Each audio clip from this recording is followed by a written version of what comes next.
Hello everyone, मेरा नाम doctor Dhananjay Yadav है और मैं आपको क्लास 11 क्लास 12 की बायोलॉजी पढ़ाऊंगा जो कि नीट के लेवल की होगी। हमारा जो पहला टॉपिक है वो है सेल। सबसे पहले मैं आपको अपना इंट्रोडक्शन दे दूं। मैंने जैसा कि बताया, मेरा नाम डॉक्टर धनंजय यादव है।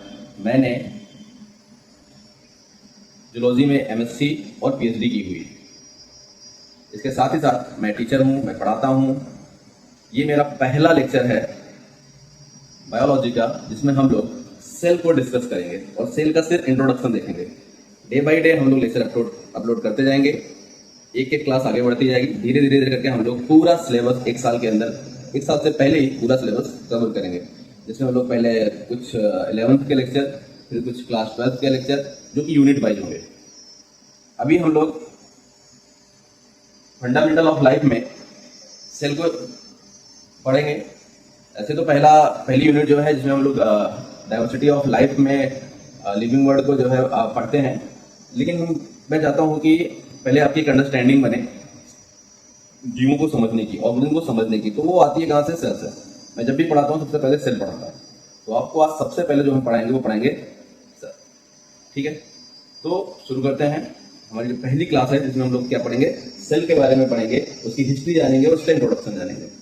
तो सबसे पहले अगर बात की जाए कि सेल की डिस्कवरी कैसे हुई।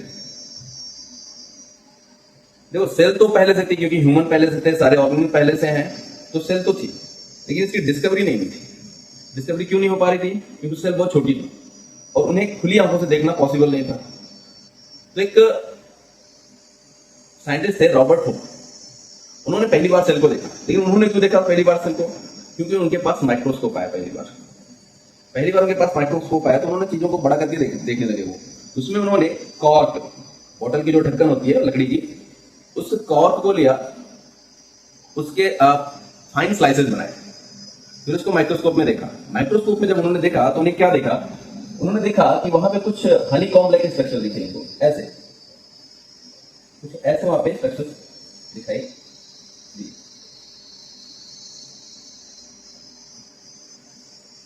अब क्योंकि ये स्ट्रक्चर हनीकॉम्ब लाइक थे, एक चैम्बर जैसे दिख रहे थे, तो इनका कुछ नाम देना था उनको।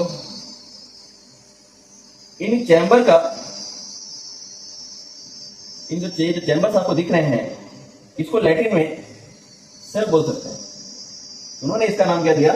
सेल। रॉबर्ट हुक ने इन्हीं चैम्बर्स को क्या कहा? सेल। तो अगर हम लोग बात करें डिस्कवरी की, तो जो सेल के डिस्कवरर हैं, डिस्कवरी ऑफ सेल की बात करें हम लोग, तो जो इसके डिस्कवरर हैं वो कौन है? Robert Hooke. रॉबर्ट किस ईयर में किया था इन्होंने इसको डिस्कवर? तो 1665 में किया था।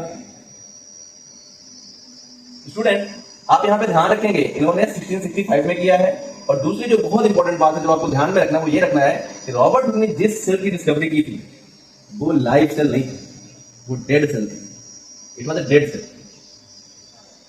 डेड सेल क्यों थी?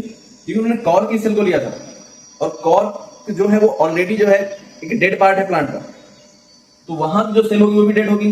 उन्होंने सिर्फ और सिर्फ क्या देखा था? ये सेल वॉल देखी थी, सेल की, सेल नहीं देखी। तो उन्होंने 1665 में कुछ देखा जिसे उन्होंने कहा सेल। तो इसलिए अब हम लोग डिस्कवरर किसको मानते हैं? रॉबर्ट हुक को। फिर उसके बाद एक और वैज्ञानिक आते हैं, एंटोनी वॉन लीवेनहॉफ। दूसरे जो वैज्ञानिक आते हैं उनका नाम क्या है? एंटोनी वॉन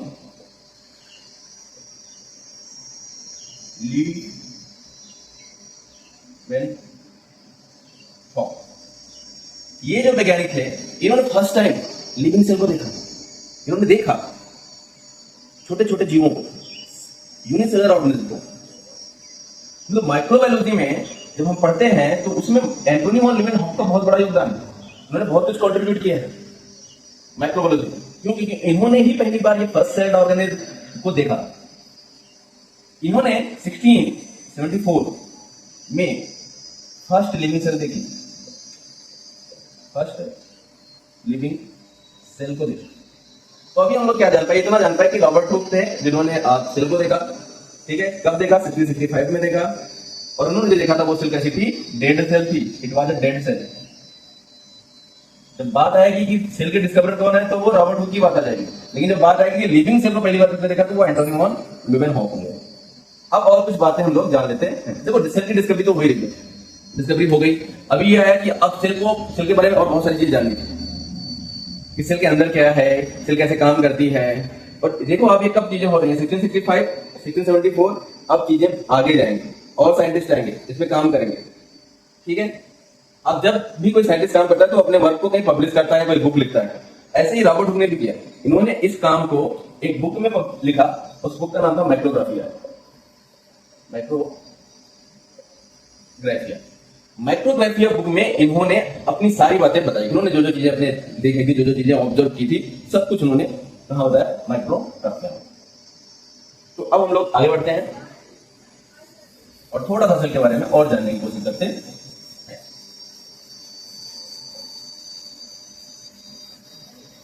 जैसे कि हमने देखा कि सेल की डिस्कवरी हुई, ये सब चीजें हुई, लेकिन एक और बात जो बहुत इंपॉर्टेंट है वो समझने की, सेल क्यों पढ़ रहे हैं हम लोग, व्हाई इट इज इंपॉर्टेंट।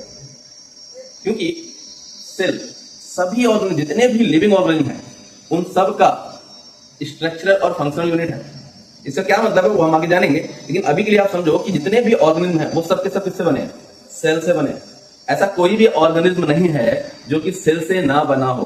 सभी, अगर वो ऑर्गेनिज्म है, अगर वो लिविंग है, तो किससे बना होगा, सेल से। यहाँ पे एक एक्सेप्शन है और वो है वायरस का, क्योंकि वायरस को हम लोग ना तो लिविंग मानते हैं ना तो नॉन लिविंग में कंसीडर करते हैं। हम क्या कहते हैं, वायरस क्या है, वायरस है लिविंग और नॉन लिविंग के बीच का कनेक्टिंग लिंक।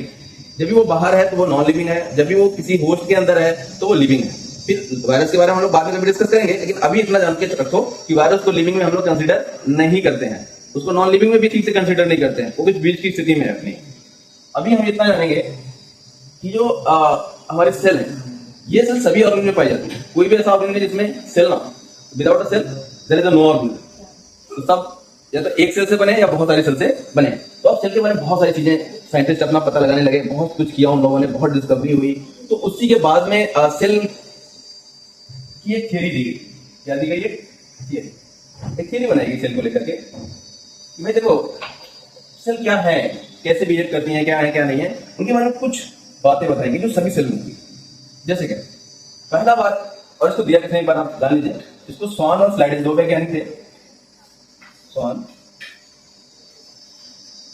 And Schleiden. ये दो वैज्ञानिक, इन दोनों लोगों ने सेल थियरी दी। अच्छा, ये दोनों वैज्ञानिक अलग अलग हैं, इन्होंने अपने काम अलग अलग किए हैं, इन्होंने साथ मिलकर काम नहीं किया है। इन्होंने जो काम किया था अलग किया था स्वान ने, स्लाइडेन ने जो काम किया था अलग किया था, लेकिन जो दोनों की फाइंडिंग थी वो एक जैसी थी सेल को लेकर के। तो इस वजह से सेल थ्योरी का जो क्रेडिट है वो इन दोनों लोगों को दिया जाता है। अभी हम लोग जानेंगे सेल थ्योरी में क्या है। सेल थ्योरी में जो पहली बात बोली गई है वो बोली गई थी क्या, all organism made up of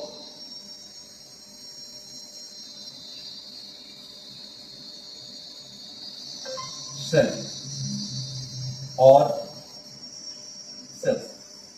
क्या बात बोली हमने कहा कि सभी के सभी जो ऑर्गेनिज्म है वो किससे बने होंगे, सेल से या सेल्स से। मतलब या तो वो एक सेल से बने होंगे या वो बहुत सारी सेल से मिलकर के बने होंगे। एक सेल से बना है तो वो यूनिसेलुलर हो गया, और अगर वो बहुत सारी सेल से बना है तो वो क्या हो गया, मल्टीसेलुलर हो गया।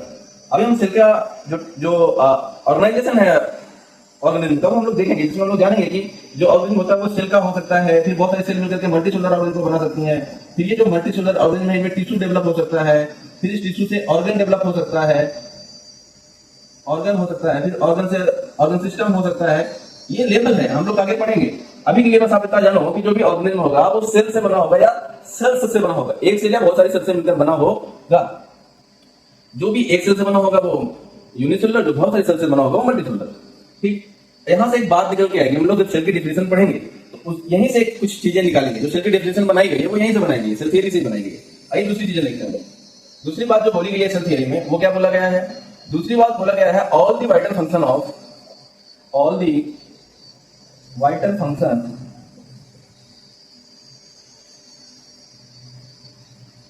all the vital function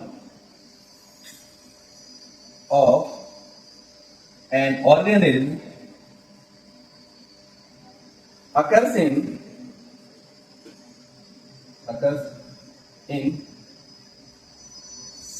cell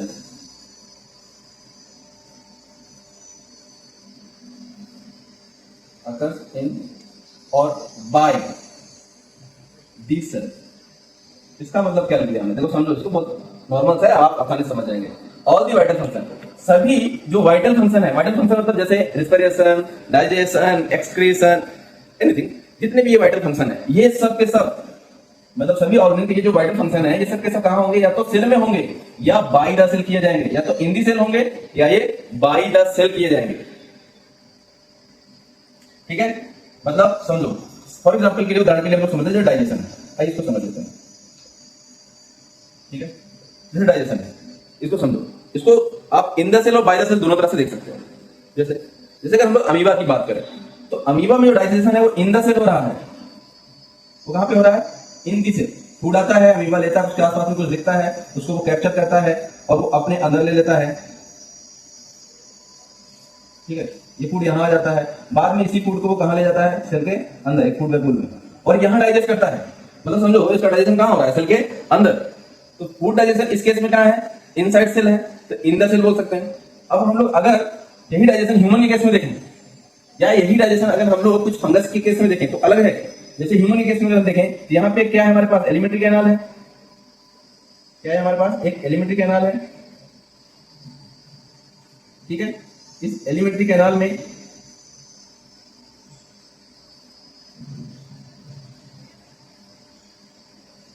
इसको भी समझने के लिए देखेंगे क्योंकि इतना जल्दी में वीडियो बनाना थोड़ा कठिन होगा। ठीक है, तो यहाँ पे हमारी एलिमेंट्री कैनाल है, इसमें स्मॉल इंटेस्टाइन है। आपको पता है कि डाइजेशन कहाँ पे कंप्लीट होता है, स्मॉल इंटेस्टाइन होता है।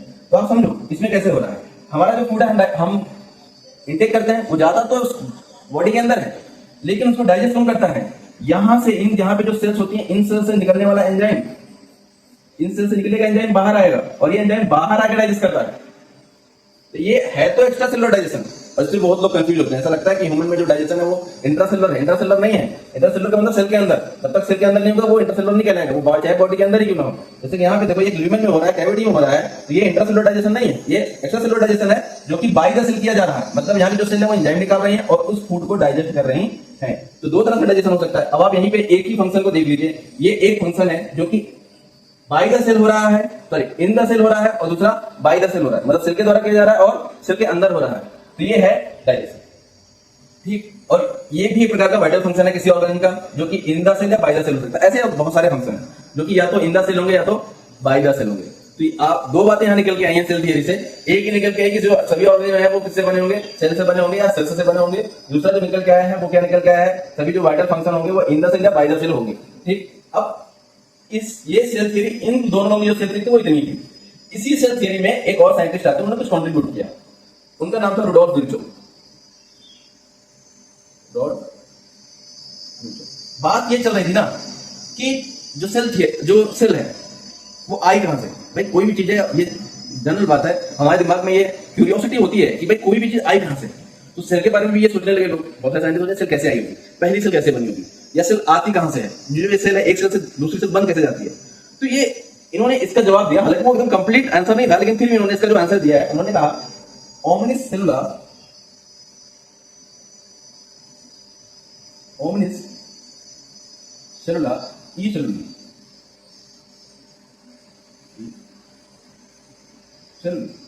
इस बात का क्या मतलब है, इस बात का मतलब यह है कि all the cell arise from pre existing cell.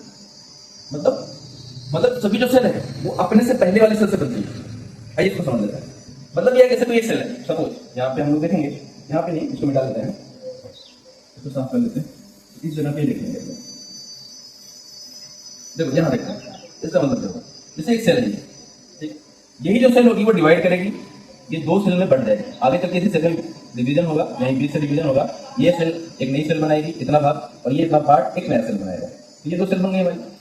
आप ध्यान से देखो, ये वाली सेल किससे बनी है, इस वाली सेल से। ऐसे इस सेल में भी डिवीजन होगा, और ये वाला पार्ट एक नई सेल बनाएगा, ये वाला पार्ट एक नई सेल बनाएगा, यहाँ भी होगा, ये वाला पार्ट एक नई सेल बनाएगा और ये वाला पार्ट एक नई सेल बनाएगा। अब देखो ध्यान से, ये सेल कहां से आई है, अपने से पहले वाली सेल से, और ये सेल कहां से आई है, अपने से पहले वाली सेल से। तो ये बोल सकते हैं जो सेल होती है वो अपने से पहले वाली सेल से अराइज होती है। ठीक है, ये वाली बात यहाँ पे रुडोल्फ विर्चो ने बताई। तो प्री एग्जिस्टिंग सेल से ये पहली वाली सेल आती है। ये 3 बातें थी सेल थियरी की, जिसे आपको याद रखना है, एग्जाम में बहुत सारे क्वेश्चन यहां से बनते हैं। अब हम लोग हमने कहा था कि जो सेल की डिफिनेशन है सेल थियरी से आती है। तो अगर सेल की डिफिनेशन हम लोग देखें तो क्या बोलते हैं सेल की डिफिनेशन में, अगर हम ये सब मिटा नहीं चाहते कि यहाँ पे इसी चीज को भी हम लोग देखेंगे, तो यहाँ पे हम लोग सेल की डिफिनेशन लिखते हैं। सेल क्या है? सेल स्ट्रक्चरल एंड फंक्शनल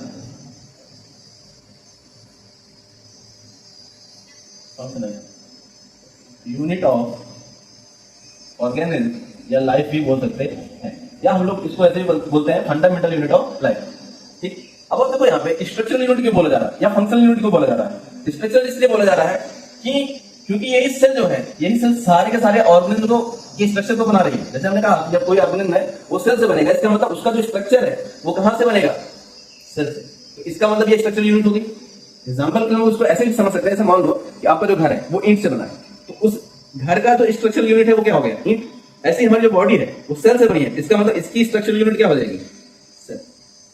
ठीक, अब बात करते हैं दूसरी बात की, फंक्शनल यूनिट की। हमने कह दिया है कि सारे के सारे फंक्शन कहां होंगे? या तो सेल में होंगे या सेल के द्वारा किए जाएंगे। इसका मतलब क्या हुआ? इसका मतलब यह हुआ कि जो सेल है वो फंक्शनल यूनिट है, क्योंकि सारे के सारे फंक्शन कहां हो रहे हैं? सेल में हो रहे हैं या सेल के द्वारा किए जा रहे हैं। तो ये बात आ रही है कहां से? यहां। ठीक है, यही दो बातें जो है उठा करके सीधा सीधा सेल की डिफिनेशन में रख दी गई है। ठीक है, तो ये बात होगी। हम लोग थोड़ा सा जाना भी सेल की हिस्ट्री जानी, सेल की हिस्ट्री में भी बहुत सारी चीजें हैं, लेकिन हम लोग को बहुत ज्यादा कुछ नहीं पढ़ना है, जहां क्वेश्चन बनते हैं उतना ही देखना है। ठीक है, और उसके बाद हमने सेल की थ्योरी देखी, सेल की डिस्कवरी हो गई, अब ये सब चीजें हो गई हैं। अभी हम लोग को इसमें डिस्कस करना है टाइप्स ऑफ सेल और कुछ इंपॉर्टेंट पॉइंट्स हैं जो आपको सेल के बारे में जानने चाहिए, या इंटरेस्टिंग पॉइंट है, जैसे कि लार्जेस्ट सेल कौन सी है, स्मॉलेस्ट सेल कौन सी है, लॉन्गेस्ट सेल कौन सी है। ये सब छोटे छोटे पॉइंट है जो कि हम लोग को जानने होते हैं। हम लोग अभी आज का ये पहला लेक्चर है, तो ज्यादा नहीं, बस थोड़ा सा जानेंगे।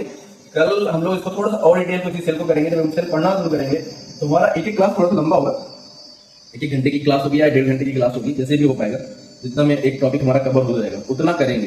ठीक है, अभी हम लोग बस सेल टाइप को एक बार थोड़ा सा जान लेते हैं, सेल कितने टाइप होती है। तो टाइप्स ऑफ सेल की बात कर लें। टाइप्स ऑफ सेल की बात करें तो सेल जो है 2 टाइप की है। एक आप जानते हैं प्रोकैरियोटिक, सुना तो होगा ही नाम, प्रोकैरियोटिक। दूसरा है हमारी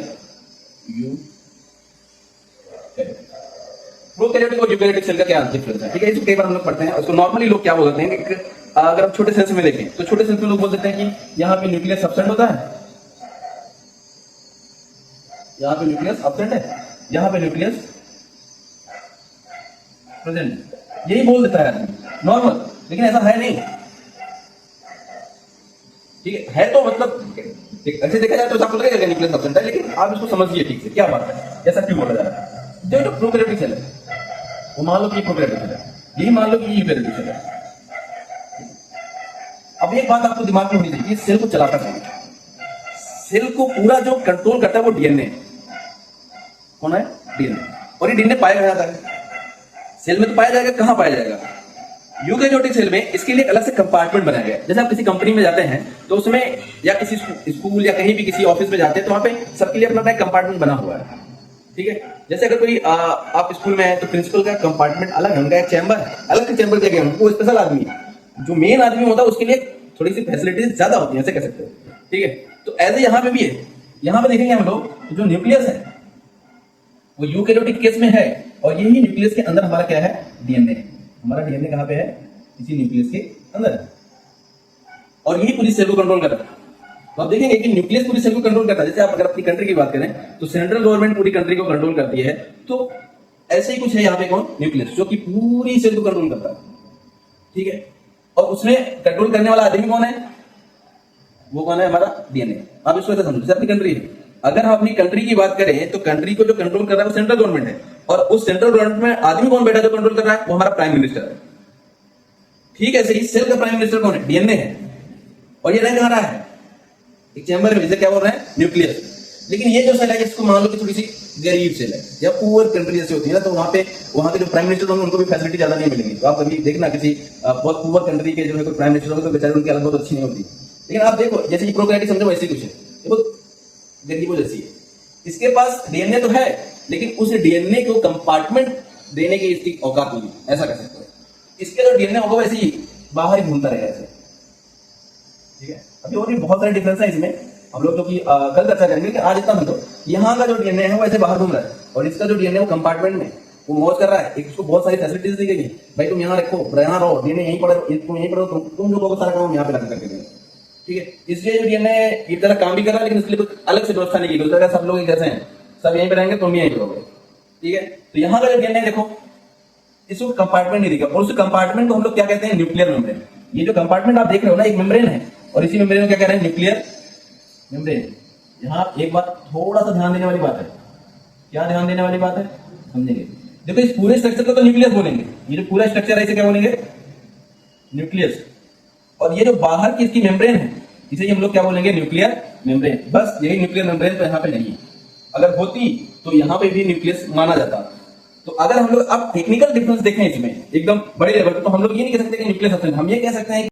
तो हम लोग ये जान पाए कि जो न्यूक्लियर मेम्ब्रेन है वो यूकैरियोटिक सेल में तो है, लेकिन जो न्यूक्लियर मेम्ब्रेन है वो प्रोकैरियोटिक सेल में नहीं है। मतलब इसके पास कोई अलग से व्यवस्था नहीं दी गई है, यहाँ पे सब एक समान है। यहाँ पे इसके पास कुछ स्पेशल स्ट्रक्चर है, जैसे क्या बोल रहे हैं, न्यूक्लियर मेम्ब्रेन। उसके अंदर हमारा जो डीएनए है, यहाँ पे डीएनए बाहर घूम रहा है और यहीं से अपना सारा काम कर रहा है। तो क्या हम कह सकते हैं पूरी तरह से न्यूक्लियस सब्सटेंट है? नहीं।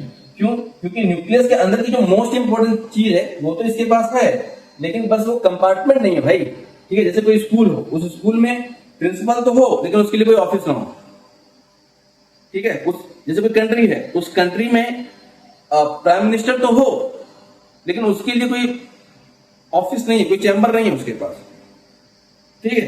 ठीक है, इसी सेल की बात है। आप यहाँ पे देखो, ये जो सेल है, इस सेल में कंपार्टमेंट तो नहीं है, लेकिन इसके पास डीएनए है। इस सेल के पास कंपार्टमेंट है और उसमें डीएनए रह रहा है, ठीक है। तो ये प्रोकैरियोटिक और यूकैरियोटिक का बेसिक डिफरेंस है। बहुत सारे डिफरेंस होते हैं जो कि हम अपने नेक्स्ट लेक्चर में ही डिस्कस करेंगे। अभी ये समझो कि यूकैरियोटिक और प्रोकैरियोटिक के बारे में हमने कुछ भी नहीं जाना है। हम लोग जो अपनी अगली क्लास पढ़ेंगे तो यूकैरियोटिक और प्रोकैरियोटिक के बारे में बहुत सारी डिटेल जानेंगे, बहुत फाइन डिटेल, जो कि बहुत अच्छे से समझेंगे। आपको आप नीचे कमेंट कीजिएगा कि अगर आपको लेक्चर समझ में आ रहा है या कुछ जो नहीं समझ में आया तो आप बता दीजिएगा। कुछ नए टॉपिक जो आपको नहीं समझ में आएंगे आप बताइएगा, मैं उसको भी बाद में जो है यूट्यूब पे डाल दूंगा, ठीक है। तो आज के लिए इतना काफी है, थैंक यू।